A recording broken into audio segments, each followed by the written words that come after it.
Ассалаумағалейкум, жаңалықтарды бәрінен бұрын біле отырғыңыз келсе, YouTube арнамызға жазылыңыз, видеоларымызға лайк басыңыз. 2023 жылдан бастап Германия Ресейдің мұнайынан бас тартып, Қазақстанның мұнайын сатып ала бастайды. Бұл туралы Bloomberg басылымында жазылды. Бұған дейін ресейлік Транснефті бас директоры Николай Тоқаев Германия 2023 жылдың 1-тоқсанына мұнайға тапсырыс берді деген болатын. Бірақ Германия экономика министрлігі Тоқаевтың жалған мәлімдеме жасағанын, Германия жаңа жылдан бастап Ресей мұнайын сатып алмайтынын айтты. Қазақстан мұнай газ қаңтар айында Германияға сынақ ретінде мұнай шикізатының алғашқы партиясын жөнелтілді қарастырып жатыр.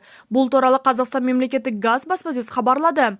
Қазақстан Республикасының ішкі нарығына мұнай өнімдер жеткізу үшін Қазақстан мемлекеттік газ мұнай өндіруші ұйымдарының ресурстары отандық мемлекеттік өндіріс зауытына жіберіледі.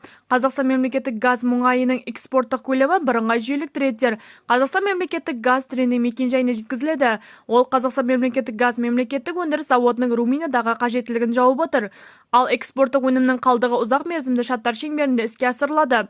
Сонымен қатар Қазақстан Республикасының президентінің тапсырмасына сәйкес Қазақстан мұнай газ 2023 жылдың қаңтар айында Германияға сынаққа мұнай партиясын жөнелтілді қарастыруда, деді Қазақстан мемлекеттік газ басқарма төрағасы Мағзұм Мырзағалиев.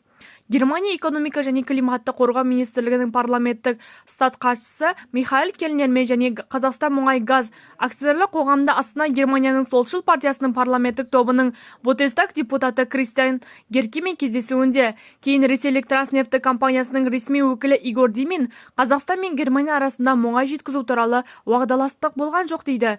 Оның сөзінше, Германияның Ресейден алып отырған мұнай көлемін Қазақстан бере алмайды.